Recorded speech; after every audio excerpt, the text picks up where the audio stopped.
Assalamu alaikum. How are you all here? यहाँ से performance. Assalamu alaikum. In our previous video on SPSS, we have in on part one we have discussed about how to enter data, then how to then we have checked reliability and demographic variables, test different applied different test on demographic variables. Now अब हम regression analysis और इस तरह के different analysis की तरफ चलेंगे.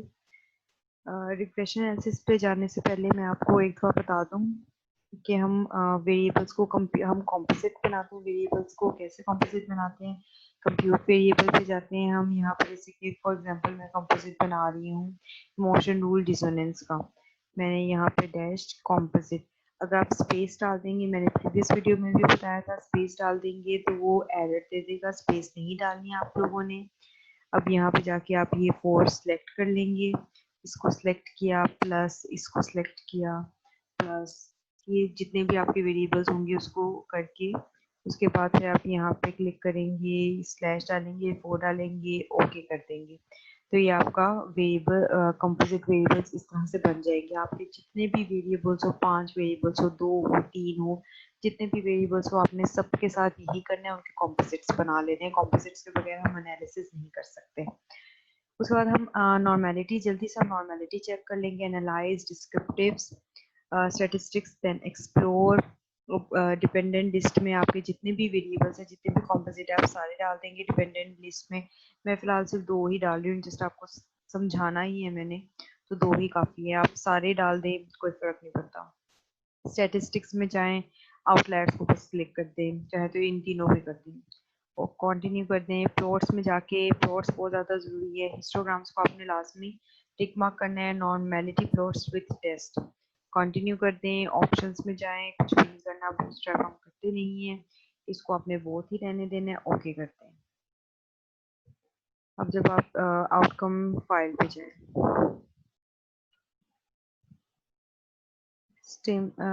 ये कुछ एरर आ गया है. नहीं, एरर नहीं आया, वो एक्चुअली हो रहा था, मुझे लगा एरर आ गया.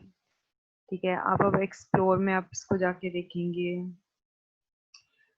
सबसे पहले मैं तो आपको बता दूं, नॉर्मेलिटी 2 चीज़ों से होती है. एक तो आप सबसे पहले देखें, नॉर्मेलिटी मोस्टली इन टेस्ट से अचीव नहीं हो पाती, क्योंकि आप देखते हैं टेस्ट ऑफ नॉर्मेलिटी, अगर तो ये 0.05 से कम है तो इसका मतलब data is not set to be normal. आपका डेटा नॉर्मल नहीं है. अगर ये 0.05 से 0.05 या उससे ग्रेटर हो तो ही आपका डेटा नॉर्मल होता है. अगर ये सिग्निफिकेंट वैल्यू जो है, ये वाली सिग्निफिकेंट वैल्यू शफीरो विल की एंड कोलोमो जो भी नाम है, इसकी अगर सिग्निफिकेंट वैल्यू अगर 0.05 से ग्रेटर हो तो हम कहते हैं कि data is set to be normal, otherwise data is not set to be normal. और ये आपको ग्राफ से भी पता चल रहा है. इस तरह से देखें, जो डेटा नॉर्मल होता है वो इस तरह से कर्व आती है, जैसे माउंटेन की कर्व होती है. माउंटेन की कर्व तो नहीं है, एक ये पीक है, एक यहाँ पे पीक है, तो हमें वैसे भी हिस्टोग्राम को देख के पता चल रहा है. उसके अलावा हम इस लाइन को भी देख सकते हैं, ये इस तरह से आ रही है. अगर तो ये इसके करीब करीब हो, इस तरह से आए स्ट्रेट, तो हम कहते हैं data is said to be normal. और वो हमें उससे भी पता चल गया. सेकेंडली, जैसा आप सारे देख सकते हैं. उसके बाद हम थोड़ा सा ऊपर जाते हैं. जो नॉर्मेलिटी है वो 2 तरीकों से आती है. पहला मेथड ये है कि आप सेंट्रल लिमिट थ्योरम अप्लाई करते हैं. सेंट्रल लिमिट थ्योरम अप्लाई कैसे करते हैं? कुछ भी नहीं करना होता, आपने बस एनालिसिस में लिखना होता है according to central limit theorem the data is said to be normal if if the data size, if the sample data is greater than 30, मेरा 424 का sample है तो greater than 30 है, and outliers are less than 10, then the data is said to be normal. outliers less than 10 हो, data आपका 30 से ज़्यादा हो, तो आप कहते हैं data आपका normal है. outliers का कैसे पता चलता है? ये box plot है, यहाँ से पता चलता है. मेरे पास कोई भी आउटलायर नहीं आया, आपके पास आउटलायर्स आ सकते हैं. आउटलायर्स होते हैं एक्सट्रीम वैल्यूज. ठीक है, वो किस तरह से आते हैं? यहाँ पे ना इस तरह से स्टैटिक बना होता है, स्टार टाइप सा. जो आप शिफ्ट 8 से प्रेस करते हैं ना, वो स्टैटिक बना होता है, उसके पास वैल्यूज होती हैं. उनको आप डिलीट कर दें तो आपके आउटलायर्स डिलीट हो जाते हैं. वो आउटलायर्स आप काउंट कर लें हर वेरिएबल का. अगर तो वो 10 से ज्यादा है तो उसका मतलब आप सेंट्रल लिमिट थ्योरम अप्लाई नहीं कर सकते। अगर तो वो 10 से कम है तो आप सेंट्रल लिमिट थ्योरम अप्लाई करें और आप कहते हैं कि आपका डेटा नॉर्मल है। एक तो ये मेथड हो गया। दूसरा मेथड नॉर्मेलिटी का ये है कि आप स्क्रूनेस एंड कर्टोसिस वैल्यू देखते हैं। ये वर्कप्लेस ऑस्ट्रेसिज्म था, इसके स्क्रूनेस वैल्यू देखिए। अगर तो इसकी स्क्रूनेस वैल्यू आ रही है -2 और +2 के दरमियान, जो कि नहीं आ रही क्योंकि -0.455 आ रही है। तो अगर तो ये, जैसे कि हम इसमें देख रहे थे, इसमें भी नहीं आ रही। अगर तो इसकी वैल्यू -2 और +2 के दरमियान आ रही है तो आप कहेंगे आपका data is said to be normal. अगर इसकी वैल्यू 0.2 और +2 के दरमियान नहीं आ रही तो डेटा इज नॉट नॉर्मल। उसी तरह कर्टोसिस में आ जाए। कर्टोसिस में ये है कि अगर तो -7 और +7 के दरमियान वैल्यू आ रही है तो data is said to be normal, otherwise data is not normal. Kurtosis value -7 और +7 के दरमियान आ रही है तो डेटा नॉर्मल है, और स्क्रूनेस वैल्यू -2 और +2 के रेंज में आ रही है तो आपका डेटा नॉर्मल है, अदरवाइज नहीं है। ये दो मेथड है। अदरवाइज अगर ये ना सेंट्रल लिमिट थ्योरम लग रहा है ना ही ये मेथड लग रहा है तो आप कहेंगे आपका डेटा नॉर्मल नहीं है। और नॉन नॉर्मल डेटा के भी टेस्ट होते हैं जिनमें डिफरेंट टेस्ट आ जाते हैं, जैसे कि शफीरोविल टेस्ट, उसके अलावा मैन विचनी टेस्ट, और इस तरह से डिफरेंट टेस्ट आ जाते हैं। वो मैं इससे नेक्स्ट वीडियो में बताऊंगी कि नॉन नॉर्मल डेटा को किस तरह से डील करते हैं। अभी फिलहाल मेरा डेटा नॉर्मल है क्योंकि आउटलायर्स भी लेस देन 10 है, और मेरे पास जो है data be, sample data be greater than 30 है, तो मेरे पास तो शो हो रहा है, मेरे पास तो डेटा नॉर्मल है। मैं डायरेक्ट अपने रिग्रेशन पार्ट में चली जाऊंगी। रिग्रेशन के लिए मैं एनालाइज में गई, रिग्रेशन एनालिसिस, लीनियर रिग्रेशन जो हम अप्लाई करते हैं उसकी एक कंडीशन है कि डेटा मस्ट बी नॉर्मल, जो कि according to central limit theorem मेरा डेटा नॉर्मल हो चुका है। सेकेंड उसकी कंडीशन ये है कि आपका जो डेटा है वो एक तो होमोसिडेस्टिसिटी होनी चाहिए और लिनियरिटी होनी चाहिए। होमोसिडेस्टिसिटी मतलब होमोसिडेस्टिसिटी का मतलब ये होता है कि डेटा का गुड स्प्रेड हो, एक ही साइड पे स्प्रेड हो, एक ही मतलब एक स्ट्रेट लाइन की इर्द गिर्द स्प्रेड हो, ऐसे नहीं कि पूरे बॉक्स पे स्प्रेड हो। और दूसरा लिनियरिटी, कि एक लाइन में स्प्रेड हो। मैं आपको बताती हूँ, इसके पिक्चर से आपको पता चल जाएगा। पहले तो आप फटाफट से फॉरन से डिपेंडेंट वेरिएबल डालें। मेरा independent variable workplace ostracism, dependent variable organisational cynicism था। और डिपेंडेंट वेरिएबल्स है तो नेक्स्ट करते जाएं। दो डिपेंडेंट वेरिएबल्स आप डाल सकते हैं। दोबारा चला गया, ये डिपेंडेंट वेरिएबल है और ऑर्गेनाइजेशन वर्कप्लेस ऑस्ट्रेसिज्म मेरा इंडिपेंडेंट वेरिएबल है। उसके बाद स्टैटिस्टिक्स में जाएं, कॉन्फिडेंस इंटरवल को 95 कर दें, इन सबको टिक मार्क करते हैं आप ऐसे। डबिन वाटसन टेस्ट को भी टिक मार्क करें, कंटिन्यू कर दें। प्लॉट से प्लॉट्स में कुछ प्लॉट्स में आपको होमोसिडेस्टिसिटी का पता चलेगा। प्लॉट्स में आपने क्या करना है, ये जो y है इसमें आपने ये डिपेंडेंट डाल देना है, और ये जो x है इसमें आपने x ZRESID डाल देना है, ZRESID ये आपने डाल देना है। इसको आप यहाँ पे चाहे तो हिस्टोग्राम क्लिक टिक करते हैं मार्क, चाहे तो ना करें, मर्जी आपकी। कंटिन्यू करते हैं और यहाँ से आप ओके करते हैं। अब ये आपका टेबल्स आ गए। यहाँ से आप कोरिलेशंस देख सकते हैं। कोरिलेशंस हम एनालाइज, कोरिलेट, बाय वेरिएट, इसमें जाके भी हम कर सकते हैं। यहाँ पे आप दोनों वेरिएबल्स डाल दें, इंडिपेंडेंट एंड डिपेंडेंट वेरिएबल्स डाल दें। ऑप्शन देखें, कुछ भी नहीं करना, ओके कर दें। ओके करने के बाद आपके पास यही टेबल आ जाएगा कोरिलेशन का। इसमें आप देखें पियर्सन कोरिलेशन 0.592। पियर्सन कोरिलेशन को आप बीटा वैल्यू भी कह सकते हैं। बीटा वैल्यू अगर तो 0.4 से कम है तो आपका there is a strong relationship between the two. अगर तो पियर्सन कोरिलेशन 0.4 और 0.5 के दरमियान है तो हम कहेंगे मॉडरेट रिलेशन एग्जिस्ट करता है। और अगर तो 0.6 से ग्रेटर है तो हम कहेंगे there is a strong relationship exist between और इंडिपेंडेंट एंड डिपेंडेंट वेरिएबल। तो सिग्निफिकेंट एड देखें 0.00 विच इज लेस देन 0.05। 0.05 की वैल्यू ग्रेटर सिर्फ दो जगह पे होनी चाहिए, एक जब हम नॉर्मेलिटी चेक कर रहे हो तब, और एक जो लिवीन टेस्ट है उसमें होमोजेनिटी टेस्ट और लिवीन टेस्ट, इन तीन चीज़ों में, नॉर्मेलिटी में, Levene test and homogeneity of variance test, इन तीन वैल्यूज में हमें 0.05 की वैल्यू ग्रेटर चाहिए होती है, अदरवाइज हर टेस्ट में हमें 0.05 की वैल्यू लेस चाहिए होती है। तो ये देखें लेस है, तो इसका मतलब there is a significant relationship between और independent and dependent variable. Model summary आप देखें, डर्बिन वाटसन टेस्ट, इसमें आप आर स्क्वायर देखें, आर स्क्वायर 0.351, आर स्क्वायर अगर आपका 0.1 से ग्रेटर हो तो आप कहते हैं the model is significant, is said to be significant. अगर इसकी वैल्यू कम हो तो हम कहते हैं model is not as such significant. तो आर स्क्वायर की वैल्यू आपकी 0.1 से ज्यादा होनी चाहिए, तो ये 0.35 है, तो the model, the relationship between independent and dependent variable is said to be significant. Again हम इसकी सिग्निफिकेंट एक्सचेंज भी 0.05 से कम होना चाहिए। डर्बिन वाटसन टेस्ट की वैल्यू 1.3 और 1.3 से 2.5 के दरमियान होनी चाहिए, इससे ज्यादा एग्जिस्ट नहीं करनी चाहिए, कोरिलेशन एग्जिस्ट नहीं करता, वरना रिलेशनशिप एग्जिस्ट नहीं करता इंडिपेंडेंट और डिपेंडेंट वेरिएबल के दरमियान। उसके बाद हम मेनली हम अनोवा देखते हैं, अनोवा की हम सिग्निफिकेंट वैल्यू देखेंगे, 0.05 से लेस है, इसका मतलब there is a significant relationship between और इंडिपेंडेंट एंड डिपेंडेंट वेरिएबल। उसके बाद कोएफिशिएंट्स देखें, कोएफिशिएंट में अगेन आप ये सिग्निफिकेंट बीटा देखें, 0.592 जो पीरसन कोरिलेशन में आया था, तो उसका मतलब मोड आप कह सकते हैं, क्योंकि 0.59 का मतलब 6 हो जाता है ना, तो आप कह सकते हैं there is a strong relationship exist between और independent and dependent variable. Again collinearity statistics नहीं देखने की जरूरत जब आप इंडिपेंडेंट और डिपेंडेंट का रिलेशन देख रहे होते हैं, जब आप इंडिपेंडेंट और मॉडरेटर का रिलेशन देख रहे होते हैं, क्योंकि इंडिपेंडेंट मॉडल में जो इंडिपेंडेंट वेरिएबल्स है उनका रिलेशन एग्जिस्ट नहीं करना चाहिए, मॉडरेटर को हम इंडिपेंडेंट वेरिएबल कहते हैं, तो इंडिपेंडेंट वेरिएबल और मॉडरेटर्स का रिलेशन शुड नॉट एग्जिस्ट। उसमें हम ये मल्टी कॉलिनैरिटी स्टैटिस्टिक्स देखते हैं, उसके टेस्ट भी देखते हैं। ये हो गया।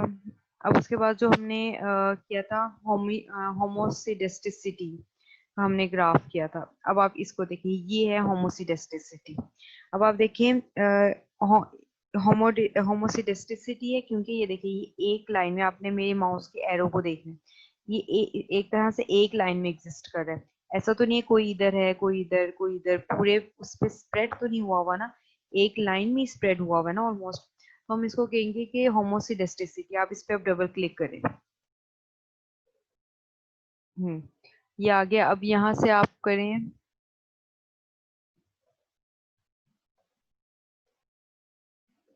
स्पाइक में, ये देखिए अप्लाई करते हैं, इसको क्लोज करते हैं। आपने क्या करना है, आपने यहाँ पे आपने डबल क्लिक किया, उसके बाद आपने इस पे क्लिक करना है। अब ये देखें, इसको आप क्लोज कर दें। अब ये देखें, ये लिनियरिटी है, इसका मतलब रिलेशनशिप लीनियर है, स्ट्रेट लाइन रिलेशनशिप, और होमोसिडेस्टिसिटी भी है, क्योंकि स्प्रेड जो है इस लाइन के करीब है, तो इसका मतलब जो हमारी रिग्रेशन की कंडीशन थी होमोसिडेस्टिसिटी की और जो है लिनियरिटी की, वो अचीव हो जाती है। एक होमोसिडेस्टिसिटी है वो ये है, हेट्रोसिडेस्टिसिटी ये है कि एक इधर जा रहा है एक इधर एक इधर एक इधर, मतलब नॉट अ गुड स्प्रेड, तो उसको हम हेट्रोसिडेस्टिसिटी कहते हैं। ठीक हो गया, ये हमारा हो गया रिग्रेशन। रिग्रेशन कोरिलेशन मैंने आपको दोनों चीजें ही बता दी हैं साथ में। अगर होमोसिडेस्टिसिटी अचीव हो रही है इसका मतलब डेटा लीनियर है, अगर लिनियरिटी अचीव हो रही है इसका मतलब डेटा होमोसिडेस्टिसिटी भी है। ये देखें इस तरह से आ गया।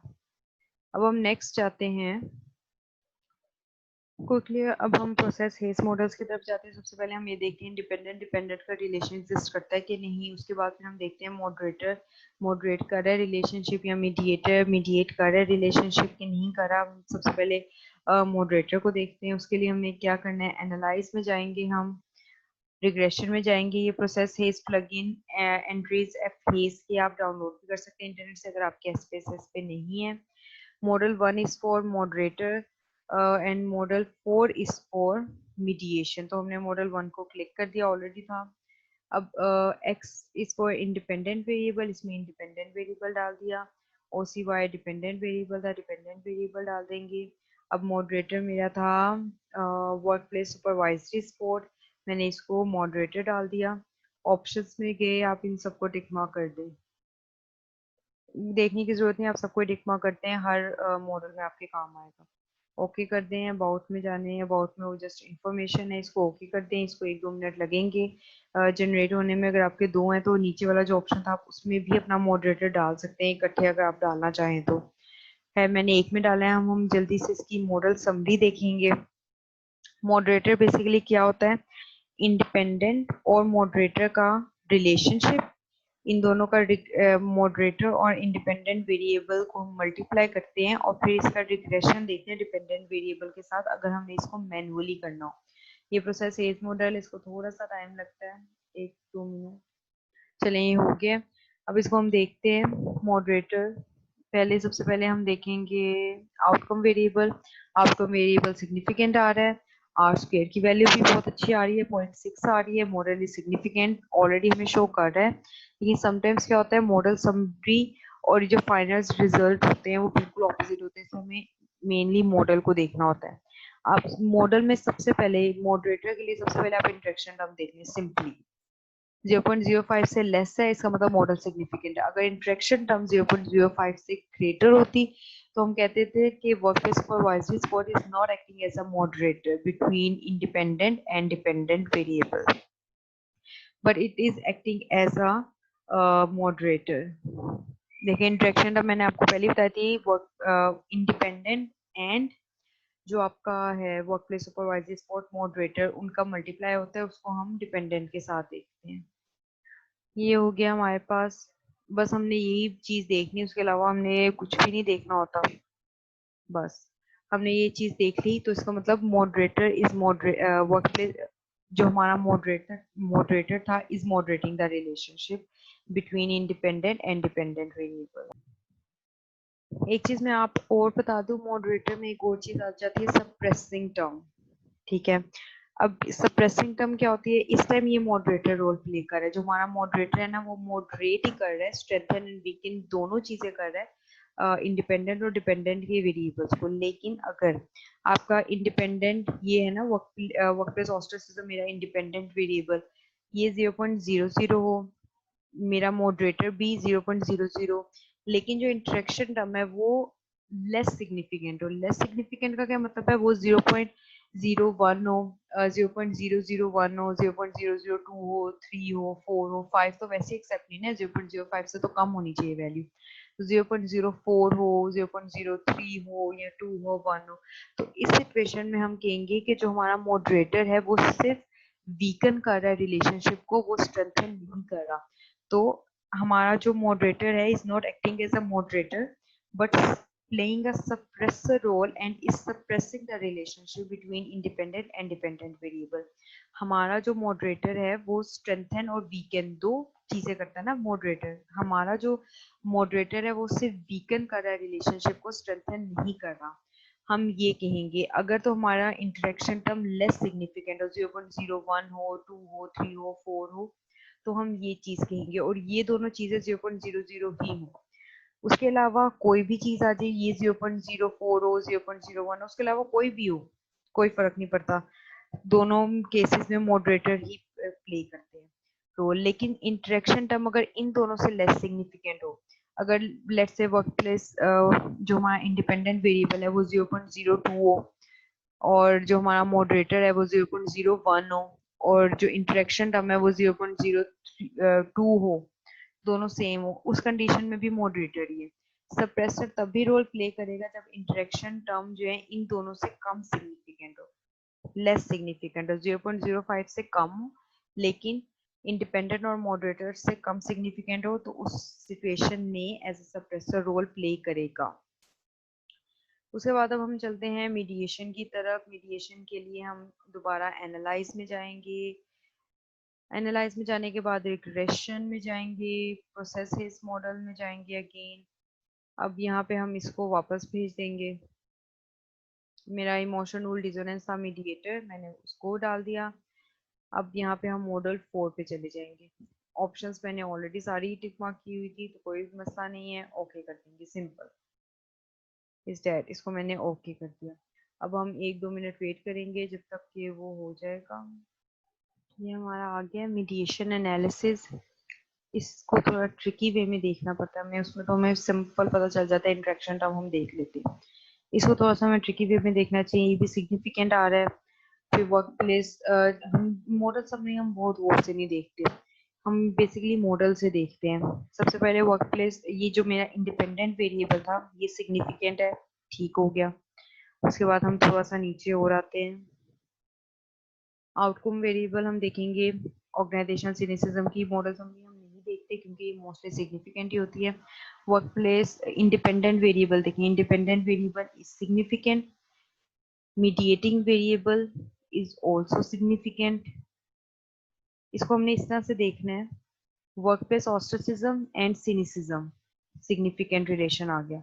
Emotion rule dissonance and organisational cynicism, significant relation आ गया।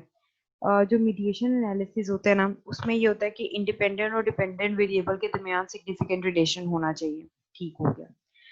जब इंडिपेंडेंट और डिपेंडेंट के दरमियान सिग्निफिकेंट रिलेशनशिप एग्जिस्ट करना चाहिए। जब इंडिपेंडेंट और डिपेंडेंट वेरिएबल के दरमियान रिलेशनशिप एग्जिस्ट करता है, सिग्निफिकेंट रिलेशनशिप एग्जिस्ट कर रहा है, जैसे यहाँ पे कर रहा है workplace ostracism and organisational cynicism, independent and dependent के दरमियान सिग्निफिकेंट रिलेशनशिप एग्जिस्ट कर रहा है, ज्यादा सिग्निफिकेंट रिलेशनशिप एग्जिस्ट कर रहा है, तो उसका मतलब पार्शियल मीडिएशन हो रही है।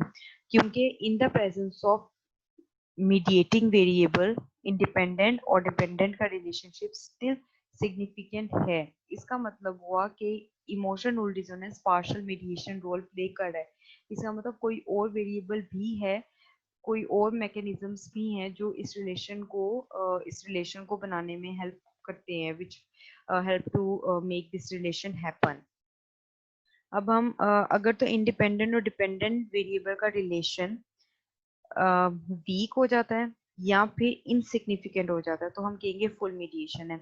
लेट्स से वर्कप्लेस ये जो है इंडिपेंडेंट और डिपेंडेंट, मेन माउस को भी देखें आप साथ साथ, इंडिपेंडेंट और डिपेंडेंट का रिलेशन, ये जो पी वैल्यू है लेट्स से आ जाते हैं 0.01 या 0.002 आ जाती है, तो हम कहेंगे फुल मीडिएशन है। या फिर ये आ जाती है 0.1234, कोई भी 0.05 से ग्रेटर आ जाती है, या ये 0.05 से ग्रेटर आ जाए, इनसिग्निफिकेंट रिलेशन हो गया, और ये जो है सिग्निफिकेंट ही आए, तो हम कहते हैं कि फुल मीडिएशन हो रही है। मतलब ये कि इन द प्रेजेंस ऑफ मीडिएटर, अगर तो इंडिपेंडेंट और डिपेंडेंट वेरिएबल का रिलेशन इनसिग्निफिकेंट हो जाए या लेस सिग्निफिकेंट हो जाए, तो हम कहेंगे फुल मीडिएशन है। अगर तो सिग्निफिकेंट ही रहे इन द प्रेजेंस ऑफ मीडिएटर, तो हम कहेंगे कि पार्शल मीडिएशन हो रही है। जैसे यहाँ पे पार्शल मीडिएशन हो रही है, इसको हम यहाँ से भी आइडेंटिफाई कर सकते हैं।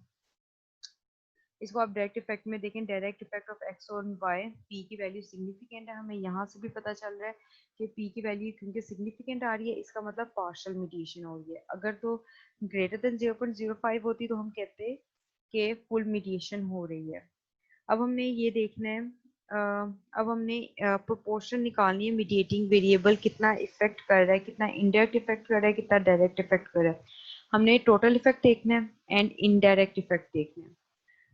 फिर हमने टोटल इफेक्ट, इनडायरेक्ट इफेक्ट का जो इफेक्ट है 0.3809, ऊपर चला गया।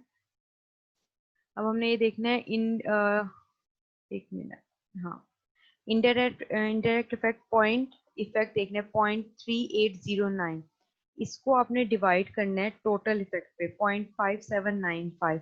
इसकी वैल्यू लेट से आ जाती है, आप इसको डिवाइड करते हैं, इसकी वैल्यू आपके पास आ जाती है 65%, 65 आ जाती है। डिवाइड करने के बाद मल्टीप्लाई बाय 100 आप करेंगे तो 65% आ जाएगी। तो इसका मतलब 65% जो रिलेशनशिप है ना वो इनडायरेक्ट ऑपरेट कर रहा है, और 100 माइनस 65 35% डायरेक्टली ऑपरेट कर रहा है। मतलब कहने का मेरा ये है कि ये जो रिलेशनशिप है ना कि इमोशन रूल डिसोनेंस, मतलब जो हमारा मीडिएटर है, इस mediating the relationship between independent and dependent variable, मतलब ये मीडिएटर, ये इंडिपेंडेंट और डिपेंडेंट मीडिएटिंग द रिलेशनशिप, ये 65% इनडायरेक्ट ऑपरेट कर रहा है और 35% डायरेक्ट ऑपरेट कर रहा है। हमें इससे भी आइडिया हो रहा है कि पार्शियल मीडिएशन है, क्योंकि सिर्फ 35% जो है ना इमोशनल डिसोनेंस का जो रिलेशन है वो डायरेक्टली ऑपरेट कर रहा है और 65% इनडायरेक्टली ऑपरेट कर रहा है। इसकी प्रोपोर्शन हमने कैसे निकाली? इसकी प्रोपोर्शन हमने निकाली है, इफेक्ट पे गए, हमने इनडायरेक्ट इफेक्ट को डिवाइडेड बाय टोटल इफेक्ट किया, हमारे पास मल्टीप्लाई बाय 100 किया, 65% आ गया, उसको माइनस कर दिया 100 से, तो 35% डायरेक्ट ऑपरेट कर रहा है और 65% इनडायरेक्ट ऑपरेट कर रहा है। This is all about process Hayes model. हमने मॉडरेटर भी देख लिया, हम इंटरेक्शन टर्म देखते हैं, आईएनटी टर्म देखते हैं, उसके बाद हमने मीडिएशन आ गई। मीडिएशन थोड़ा ट्रिकी था, वो भी मैंने आपको बता दिया कि कब पार्शियल मीडिएशन होती है, कब फुल मीडिएशन होती है, और टोटल प्रोपोर्शन हम किस तरह से देखते हैं। This is actually all about processes models. मैंने आपको मॉडल 1 और मॉडल 4 बताया है, मीडिएशन और मॉडरेशन का मॉडल बताया। इसके अलावा आप प्रोसेसेस के कोई भी मॉडल जानना चाहें तो आप मुझे कमेंट सेक्शन में बताएं, मैं नेक्स्ट वीडियो उस मॉडल पे बना दूंगी। और kindly subscribe this channel. Thank you very much. अल्लाह हाफिज। एसपीएसएस के अलावा आपको और भी कुछ पूछना पड़े तो लास्ट में बताइएगा, नेक्स्ट वीडियो में मैं आपको बताऊंगी। अगर आपका डेटा नॉट नॉर्मल है तो उस सिचुएशन में आपने जो मैन विटनी यू टेस्ट और ये सारे टेस्ट किस तरह से अप्लाई करने हैं। अल्लाह हाफिज। Please please please subscribe our channel. Thank you very much.